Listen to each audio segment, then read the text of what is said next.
Joining me right now is MSNBC political analyst and conservative talk show host Hugh Hewitt.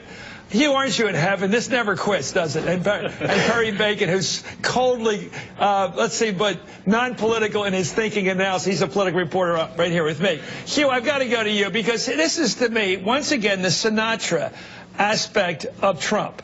A lot of talent there, lots of brains, but this willingness at any street corner, in any bar, in any saloon, if you want to fight, he'll fight. He wants to fight with Ted Cruz. No, Chris. No. I missed it. I'm sure I missed it. Go ahead. What's the inside conservative thing here? I don't get it. This is what this is. After every major sporting event in America, you have the post-game press conference. And when LeBron and Kyrie come out after shattering the Warriors' dreams and having the greatest comeback, they don't talk about next season. They talk about how they won. So the Republicans have this crazy convention. Katie Turner said it a little bit rocky. It was an off-road race. It was like the Baja 500 of conventions. And so Donald Trump goes out to Hopkins Airport with Mike Pence and goes back over and lays out his narrative and talks about everything. He also introduces Mike Pence again. And by the way, Mike Pence helps him, whereas Tim Kaine is just an anchor around Hillary's.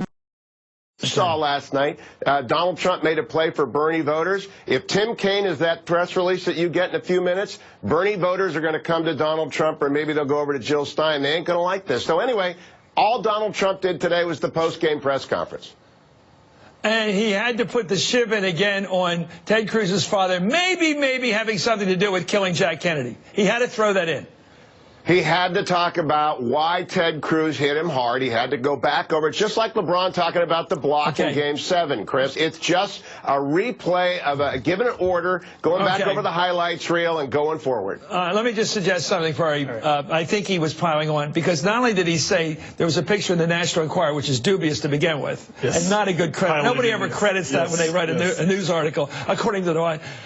He said that they had breakfast together. Now, the picture was of two people walking, one who was Lee Harvey Oswald, another guy could have been a Hispanic guy. No reason to believe it was Ted Cruz's father at all.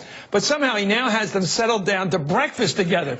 There is no such picture. What is Trump up to? He's putting icing on the cake here. That clip was amazing. They're having breakfast together. That clip was amazing to watch Mike Pence kind of looking like, what is going on? And then finally Trump praises Heidi Cruz, and Mike Pence leads the applause. He's relieved that something normal has been said finally. It just goes to the point that we keep thinking Trump gave a very traditional speech on Thursday in terms of his tone. The message was different than Mitt Romney would have given. But then Friday, he's back to the normal kind of, I don't like Ted Cruz.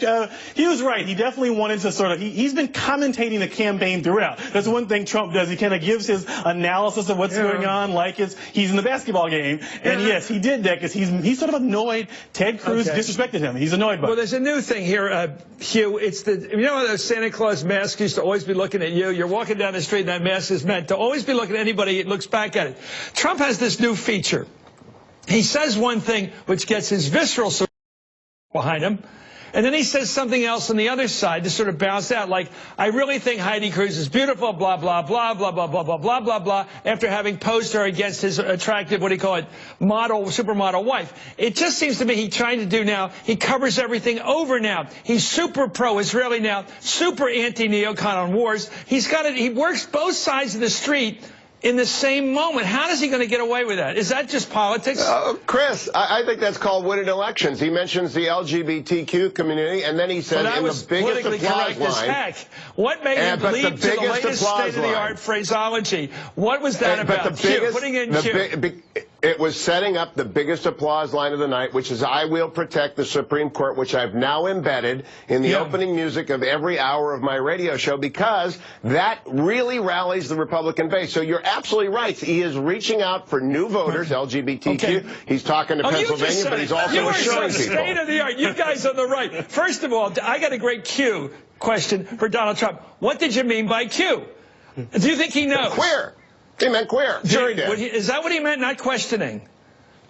Not questioning. I'm sure he knows. No, he's a Manhattan guy. He knows what LGBTQ means. Come on. I'm not sure if it's politically correct what you just said, but it might well be. But it just seemed odd. That's what it means. But he propounds the argument we should never be politically correct. And there he is, correcting his text last night and adding Q at the end. I want to ask Perry, who was really objective about this, what did you make of that when you saw this? Chuck was sitting next to me, and he goes, Chuck Todd, he goes, wait a minute, that's different than the first draft.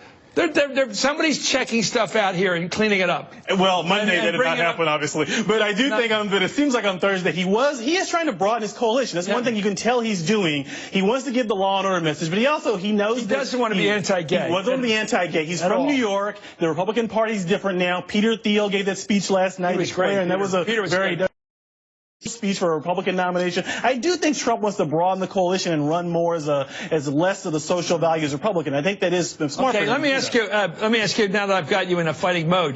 What did you make of Paul Manafort, the campaign manager, in effect right now, saying when I asked him why should a woman vote for Trump after Trump has been so tough on Hillary, the first woman candidate for president, who really has a chance to be president, and he said because they have to worry about their husband's ability to pay the family bills. Did you think that was a little bit archaic, since the fact that the statistics given at the Republican convention, something like half the households in this country, maybe more, are headed by women breadwinners, in fact, sole breadwinners, to say that a woman should worry about her husband's ability to pay the bills? Did you think that was a little odd? Yeah, I'd rather have Ivanka talking about those issues. I'd rather have Ivanka answering all your questions on those issues, Chris, because she's a Democrat. Because she was very skilled. Paul Manafort may not be the best person to answer those questions. How do you think the campaign looks coming out of Cleveland, by the way, now that we have you? Because I think Hillary thinks, I've never seen, well, Hillary gets effusive. She's like me, a lot of people, and you even, you're rather staid, but you can tell a person's mood by looking at them. You can do it with Perry, I know that. You can tell how people feel. And Hillary looks like she's walking on air. She's so happy that this week turned out so bad. Rome always was happy till the Vandals arrived, Chris. Rome always thought they were in charge until the Germans came over the Rhine. And I'm telling you right now that if they name Tim Kaine, the happiest person in America is Donald Trump. The second happiest is Mike Pence. That's a Milli Vanilli ticket. That's the most boring ticket, backed up by a complete failure as Secretary of State and the server. We will be running on that speech all year long. Into the kitchen sink and that. Is this what you guys do? If given a minute on television, throw out the list. The server. Yes. You really think the Egypt, server's going to have Libya, anything to do with this Syria, campaign? Let me address that part does matter. That part, the regime change stuff. Let me address the Kaine thing briefly. If Hillary thinks she's going leading and likely to win anyway, you don't want to take a big risky pick. Warren might be risky. Warren might turn people off. Warren is how about you want to pick the person you want to pick? And she might like Tim Kaine better, and that's my guess. You protect the Senate seat. I think there's a lot of reasons why you would take that he had to solve a vice president, because it was a nasty comment by Gene McCarthy, his fellow senator. I think Tim Kaine can be very comfortable as vice president. I think Elizabeth Warren is a maverick. She's a very dramatic champion of the anti-Wall Street mentality right now. Very much sort of almost a insider occupier. I mean, all the way, a progressive with something to say. She doesn't want to sit in the vice president's office. You made the right comparison earlier when you talked about Biden and Obama have a very strong relationship. They're involved in meetings together. They're ideologically aligned. Tim Kaine and Hillary have very similar left of center, but not that left politics. You can imagine her relying on him, her asking his advice, and him actually giving things she wants to know, versus Warren, like her, not whatever you think about her, is more left and just a different kind of ideology than Hillary. So that would be kind of a ticket of, that would be a group that has a lot of tension in it, as opposed to Kaine is like Barack Obama, like Hillary Clinton, let me get back sort of as liberal as the moment.